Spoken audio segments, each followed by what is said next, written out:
కానీ నీవు అనుకుంటున్నావు, why God is not touching me, అరే దేవుడు నన్నెందుకు ముట్టుకుంటలేదు, why He is not healing me, దేవుడు నన్నెందుకు why స్వస్థపరచలేదు, He is not blessing my children, అరే నా బిడ్డల్ని దేవుడు ఎందుకు ఆశీర్వదించడం why లేదు, my business is not prospering. ఎందుకు నా వ్యాపారం అభివృద్ధి చెందడం లేదు. Search your heart today. ఈ రోజు నీ హృదయాన్ని పరిశీలించుకో, Search your heart today. ఈ రోజే నీ హృదయాన్ని పరిశీలించుకో. God is standing by your side. దేవుడు నీ ప్రక్కనే నిలబడి He is ఉన్నాడు. crying, ఆయన I am మొరపెడుతున్నాడు, not able to help him నేను నీకు సహాయం చేయలేని స్థితిలో ఉన్నా. because of this unforgiving spirit.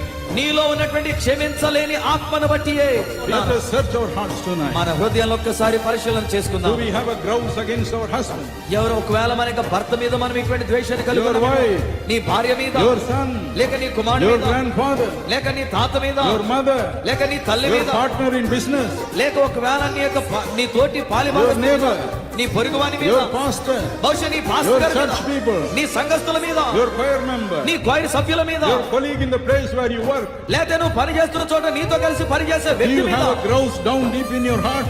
బహుశా నీ హృదయాంతరంగంలో ఏదో ద్వేషం నువ్వు పెంచుకొని ఉన్నావేమో. All the prayers of all the preachers in the whole world cannot help you, లోకములో ఉన్నటువంటి బోధకులందరూ వచ్చి ప్రార్థన చేసినా నీకు సహాయం లభించదండి. because the one who can help you is standing there crying. నీకు సహాయం చేయడానికి ఉన్నటువంటి ఒకే ఒక వ్యక్తి నీ ప్రక్కనే ఉండి ఆయన కేక వేస్తున్నాడు. Tonight it is God's will that every one of you should be touched. ఈ రాత్రి ప్రతి ఒక్కొక్కరి యొక్క జీవితం తాకబడాలనేటువంటిది దేవుని యొక్క చిత్తమై ఉన్నది. The Bible says in Matthew 18:14, మత్తయి సువార్త 18:14 బైబిల్ ఏమంటుందంటే, nobody should perish, ఏ ఒక్కడు నశించడానికి వీల్లేదు, nobody should fall into the hands of the tormentor. ఏ ఒక్కరు కూడా పీడించబడేటువంటి వాని చేతుల్లో పడడానికి వీల్లేదు. God loves everyone.